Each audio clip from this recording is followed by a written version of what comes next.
Assalamualaikum warahmatullahi wabarakatuh. Di kalangan tasawuf mungkin sudah tidak asing lagi dengan nama Hasan Al-Basri, seorang ulama zuhud dan sufi ternama dari kalangan tabi'in tabi'in. Ada kisah menarik yang mana ketika Hasan Al-Basri remaja, sebelum menjadi alim lagi wali yang zuhud, adalah ia seorang yang tampan dan senantiasa memakai pakaian yang mahal. Ia sering kesana sini di dalam kota seperti anak-anak muda yang lain bermondar-mandir tanpa tujuan hidup yang teguh. Suatu hari ketika berjalan-jalan di tengah kota Basrah, dia bertemu seorang wanita cantik dengan sepasang mata yang sangat menarik. Seketika itu timbullah rasa gairahnya sehingga tanpa sadar kakinya terus mengikuti wanita cantik itu. Wanita itu sadar ada orang yang mengikutinya. Lalu ia menoleh kepada Hasan Al-Basri.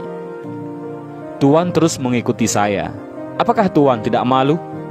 Hasan Al-Basri pun menoleh ke kiri dan ke kanan dan mendapati tiada siapapun di situ. "Hendak malu kepada siapa? Bukankah tak ada orang yang melihat?" kata Hasan Al-Basri. "Sekalipun pada Allah yang maha mengetahui khianatnya mata dan apa yang tersembunyi di balik dada," kata wanita itu. Hasan Al-Basri tertegun mendengarnya, namun karena tak mampu melawan nafsunya, dia tetap mengikuti wanita itu. "Mengapa Tuan masih mengikuti saya?" "Saya tertarik dengan dua matamu yang cantik," kata Hasan Al-Basri. "Baik, Tuan tunggulah di sini. Biarlah saya pulang dahulu dan akan saya hantarkan apa yang Tuan mau," kata wanita itu.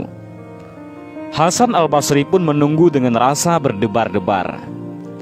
Tidak lama kemudian, dari dalam rumah keluarlah seorang pembantu wanita tadi dengan mengeluarkan suatu kotak berbalut sapu tangan. "Tuan, ini majikan saya kirimkan untuk Tuan." Dengan rasa amat gembira, Hasan Al-Basri pun membuka kotak itu. Alangkah terkejutnya apabila dia dapati dua biji mata yang berlumuran darah. "Wanita yang Tuan ikuti tadi ialah majikan saya. Ia berpesan, dia tidak mau memiliki mata yang membawa fitnah atas orang lelaki. Dia mengirim mata ini agar Tuan boleh menikmati dan terbebas dari godaan itu. Ambillah Tuan." Menggigil tubuh Hasan Al-Basri dengan peristiwa menyayat hati ini. Ia pun pulang dan semalaman dia menangis bertaubat kepada Allah. Keesokan harinya, Hasan Al-Basri pun pergi ke rumah wanita itu lagi untuk meminta maaf.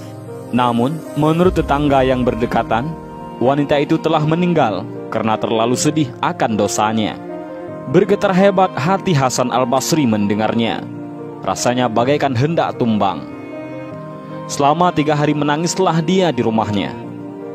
Pada akhir malam yang ketiga itu, Hasan Al-Basri telah bermimpi melihat wanita tersebut sedang duduk di taman surga.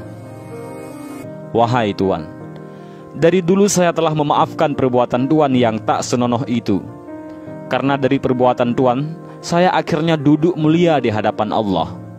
Kalau benar engkau memaafkan saya, berilah saya nasihat agar saya menjadi orang yang soleh," jawab Hasan Al-Basri.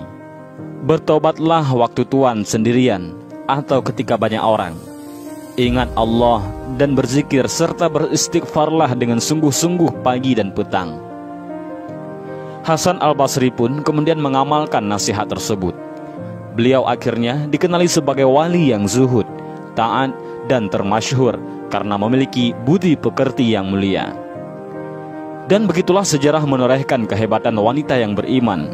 Begitu takut menampakkan kecantikan dirinya kepada lelaki yang bukan muhrim yang mampu mengundang 1000 fitnah. Lebih-lebih lagi pada zaman yang penuh kerusakan ini. Dan benarlah ayat Allah, "Tundukkanlah pandanganmu terhadap yang bukan muhrim, karena sering berlaku panahan setan di mata."